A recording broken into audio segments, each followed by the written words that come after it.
Hello and welcome to this, my latest chess video. This is a game I played very recently, in fact Saturday night, that is the 25th of August 2012. It was played on the free internet chess server, FICS or FICS, and it's a 5-minute Blitz game, sort of game controls I like. My opponent is higher rated than I am. He's just over 1500 and I'm just below 1200. It is actually the third game in a series. It's standing at 1-1 at the moment, so this was the decider. This was a game that I recorded. Unfortunately I didn't record the other two. The first game was a French defence when I was black and I won that, and so we decided to make it into a mini series. The next game was white and I was white and I lost that in a Philidor opening or Philidor defence. Unfortunately, and this is the third game, so I'll just go on with the game here. My opponent opens e4 and I play e6, one of my favourite moves against e4, and this is the French defence. Well, my opponent plays not a very standard French defence second move. It is played occasionally. It's the f4 move. It's fairly aggressive kingside pawn move, a bit reminiscent of the King's Gambit. Less so of bird's opening, but I'm not entirely sure how to deal with this, and I just decide to stick to a standard French opening and play d5. My opponent takes the opportunity to play e5, so it's a French advance type. The only thing is the advanced pawn chain is on the king side, not on the queen side, which is more normal for white in the French defence. But anyway, I just carry on with normal French defence moves, which the next move is c5. And white now develops knight f6, f3 rather. I develop with knight c6. And white plays bishop to b5, pinning my knight on c6. I don't actually think this is a brilliant move for white in the French defence, and I set out to prove it with queen to b6. So the white light squared bishop has to either retreat and lose a tempo or take the knight really, and here my opponent takes the knight and I elect to take back with my b pawn. So b takes bishop c6. What I'm trying to do here is put my light squared bishop from c8 onto the a6 square and diagonal to try and interfere with white's castling, but white actually spots that and castles straight away. So white's castle kingside. I carry on anyway and put my light squared bishop, develop it out onto the a6 square and the diagonal, because it's not a bad diagonal on the board, that particularly.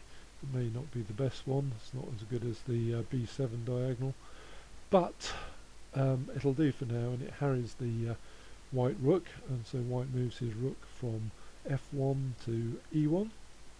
And now I play a little pawn move, c4, which exposes a check from my queen on the white king, and also frees up my diagonal for my dark squared bishop to come out on.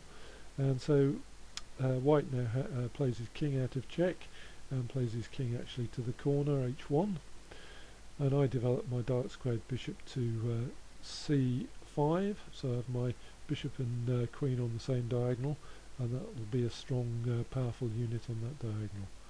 White here now plays c3, hoping for control of the d4 square indirectly, or I may later directly try and put a piece or a pawn on there. So there is a bit of a fight for the d4 square to come. I just play my bishop on the diagonal, dark squared to f2 to harass the white rook, and white brings his rook to safety on e2, attacking my bishop. And here I make a terrible blunder on my next move. I play knight to f6. As soon as I played it, I knew I blundered. I'd forgotten entirely that white had put his e-pawn on e5, had played this strange advanced French. I think I played that because I was looking at the board and I couldn't quite work out the what the white pawns were doing. It's a slightly unusual white pawn formation, but anyway, my blunder, and white should just here play pawn takes knight on f6 and go a minor piece up, and that should be enough to go on and win the game with.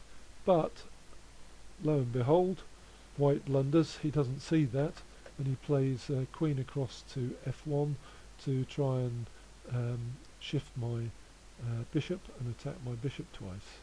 Well, I've got a couple of things I need to do here now, one of which is move my knight out of trouble, and it's actually got a good square to go to e4 because it's now double protecting my bishop on f2. So I got away with that. Two errors there, one from me and one from my opponent. And white here now plays knight to a3. The knight's got no prospect out on the rim. White is just intending to manoeuvre his knight and reposition it via the c2 square and then on to either d4 or b4, putting his knight on better squares, more active squares. And at the moment white hasn't got a lot of piece activity as we're set up here.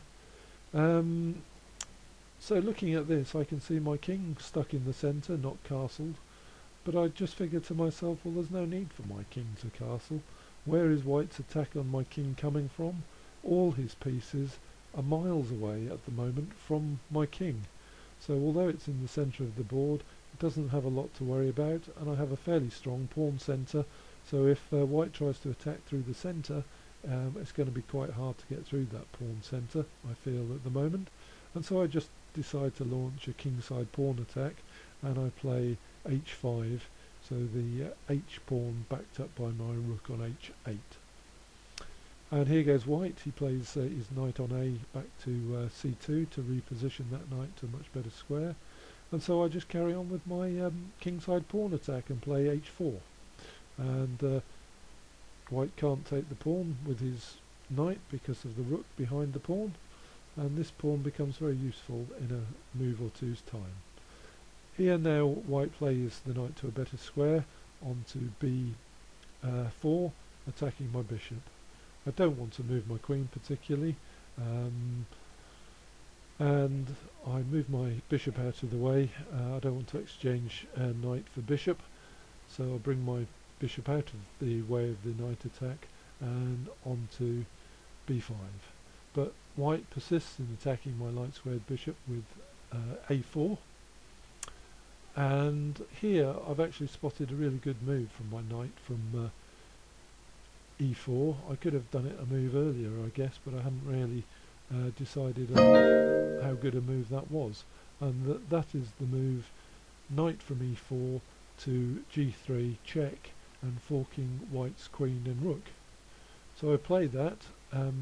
White has to take the knight with the pawn. He can't move his king out of check because of the bishop on the f-file. So white now plays h takes knight g3, but I have a very good move here now, which is h4 takes g3 with a discovered check from my rook on the white king on the h-file, and again the king can't move because of the bishop covering, and white now actually only has two moves, and they're only temporary blocking moves, and that's using the knight to either h2 or knight to h4, and they are only temporary blocking moves because with either of those moves rook takes knight is checkmate and game over. So at this stage my opponent resigns.